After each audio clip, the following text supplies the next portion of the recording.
3-week series just discussing the sin of racism. The first week we talked about the love of God, how God loves each and every one of us with an eternal, unrepeated, total, selfless, incredibly generous love. And we hear hints of that again in the gospel today, as Jesus says that God, our Father in heaven, knows how many hairs are on our head. That he's so intricately and intimately involved in our lives that he knows everything. He is with us in everything. And last week we talked about some of the realizations that surround us about the reality of racism. We talked about those uncomfortable conversations. And I hope that some of you had them. I know I did. One was this past Wednesday night. I had dinner with a few friends, all connected to the parish, and was, in a way, so proud of one of the people in this group who kept bringing it up. And it was really pretty awesome, just the way that it was so evident that she is in a sort of a crossroads, I think, in her own life. She's reading a book or listening to a book, and everything is sinking in a new way. And she wanted to talk about it. She wanted to share that. She wanted to hear what other people had to say too. And it was kind of a fascinating conversation, because as excited, as enthusiastic, and just filled with the Holy Spirit that she was, not everyone at the table wanted to have the conversation. And it got awkward. But it's a good awkward. And I hope that it's an awkward and an uncomfortability that we can all step into and be okay with. Because it's only in that awkwardness and that uncomfortability that anything is going to change. You know, people, I don't think I've ever heard anyone say that they read or saw a post on Facebook and that changed their mind about anything. I don't think I've ever heard anyone say that, you know, they got into some debate in the parking lot and that changed their view, it changed who they're going to vote for, or it changed anything about how they live their lives. But I have heard a lot of people say that together with people they really trust, they've been challenged and they've grown and their ideas have changed. That's where change happens. In our families, in those circles, those communities where we feel most able to be ourselves.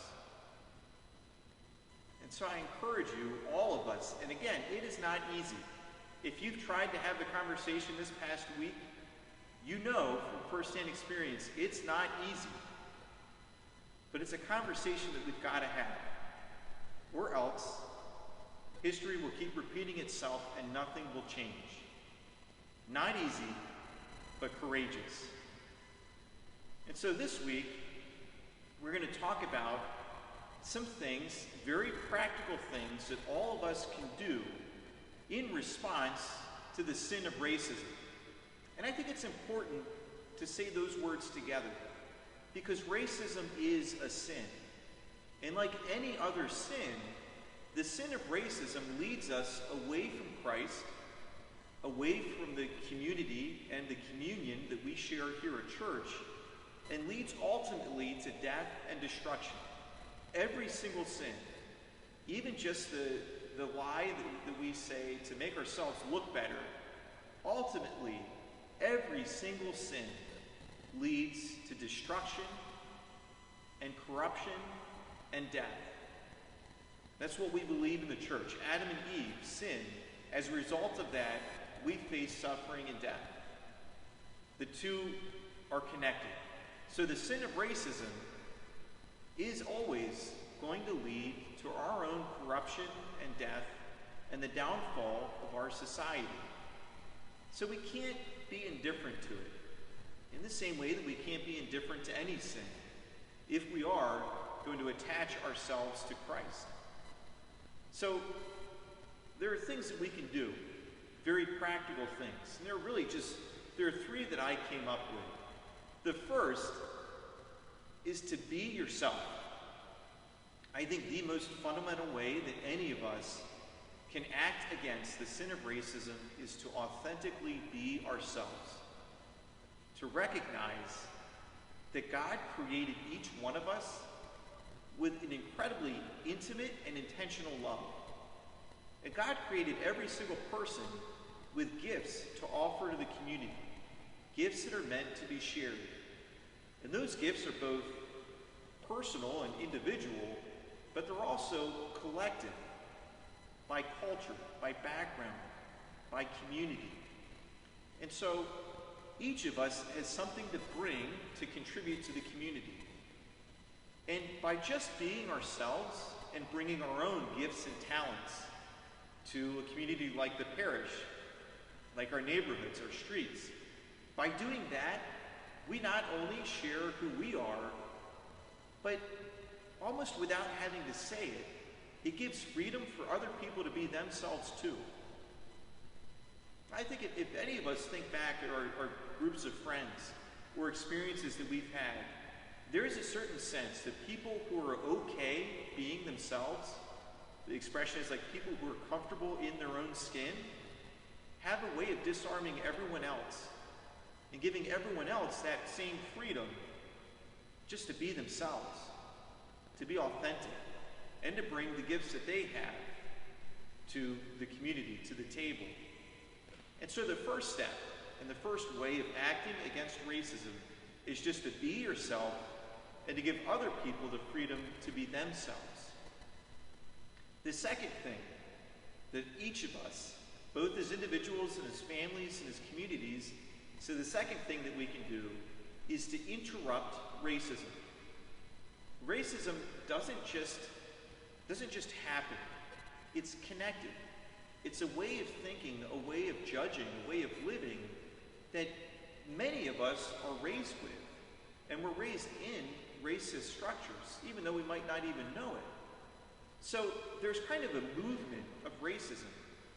And even if we were to look at some of the most horrific events, any of the instances in which people have been killed just because of the color of their skin, it didn't just start there, but rather it was something that grew. Maybe it started with a racist joke.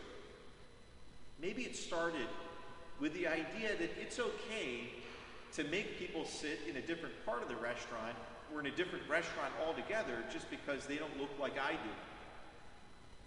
But it eventually gets to that point of taking another person's life sometimes. But again, it doesn't start there. And we don't know if that movement of racism had been interrupted before it got to the point, maybe even in this police officer's life, before he takes George Floyd's life, if his racism, his racist tendencies had been interrupted, maybe it wouldn't have gone to that extent. And each and every one of us, I think, we see racism around us. Maybe it's not every day. Maybe it's not every conversation. But we see it. And I think it's pretty easy to spot. So when we see racism, when we hear a racist joke, when we see someone saying something negative about another person or group of people just because of the color of their skin, or we see someone saying they don't belong here, this is not their neighborhood, when we hear those things, we can say, and maybe even should say, that's not right. It's not a comfortable thing to say, it's not easy to say, but that's what it takes to interrupt racism. And not just to say, I'm not a racist myself, but to say, I'm actively against racism.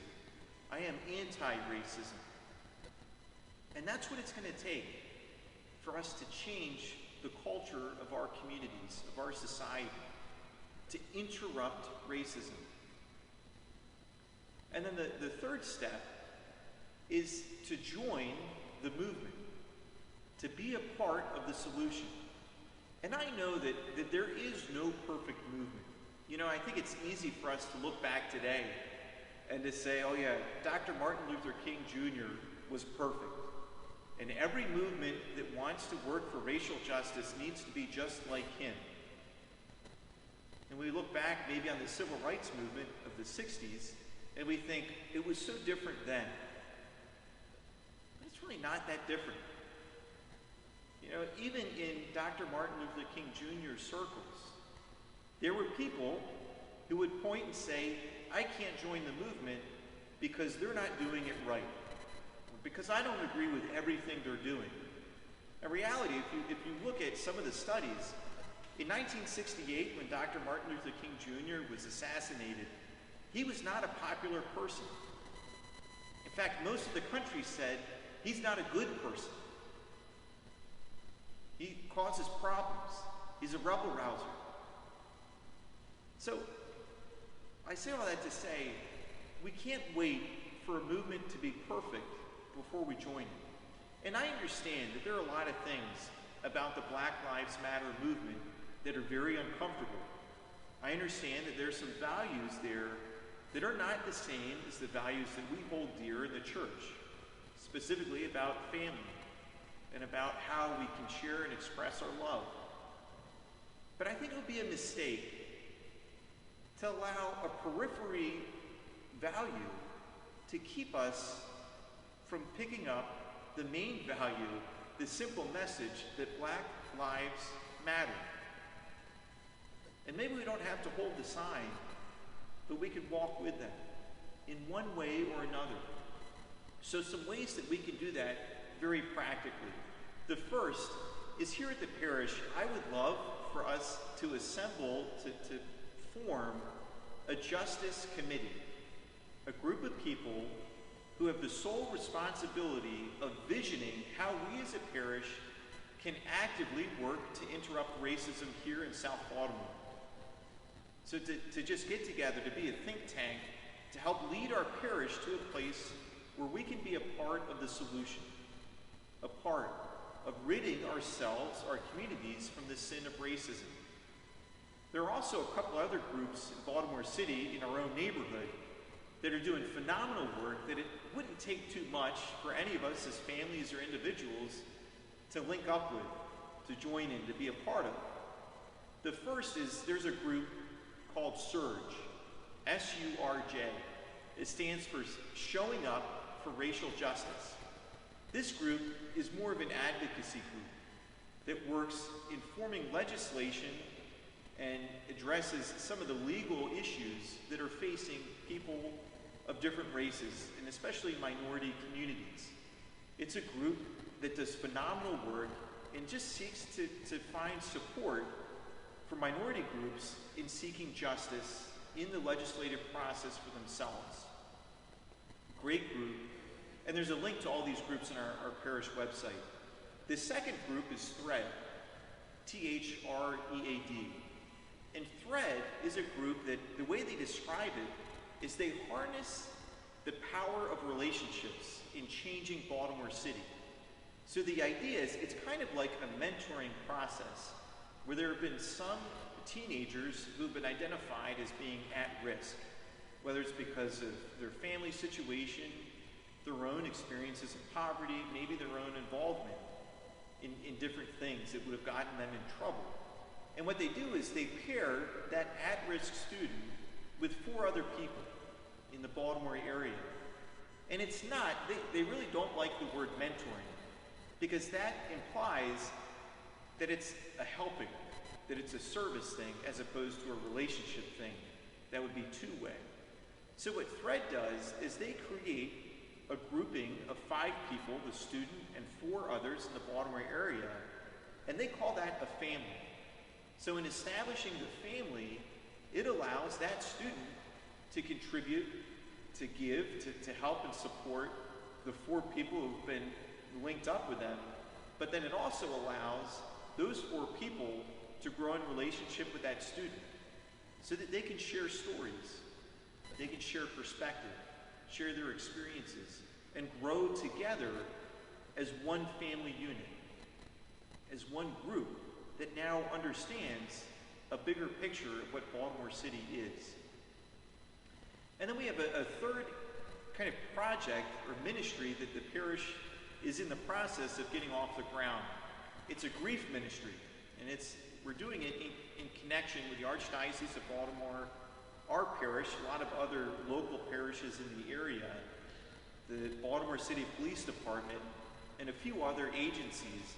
And the idea is that we'll create, in the basement of the rectory and parish offices on West Street, we'll create a kind of food pantry that has all of the essentials, as well as some letters of sympathy and condolences that we can have ready to go, so that in the event that someone loses their life as a result of violence in Baltimore City, we have a care package already together and volunteers who can then take that care package to that victim's house and sit with them and just be there as a support, as a network to help them in their loss, to help them in their grief, and to help interrupt that cycle of violence.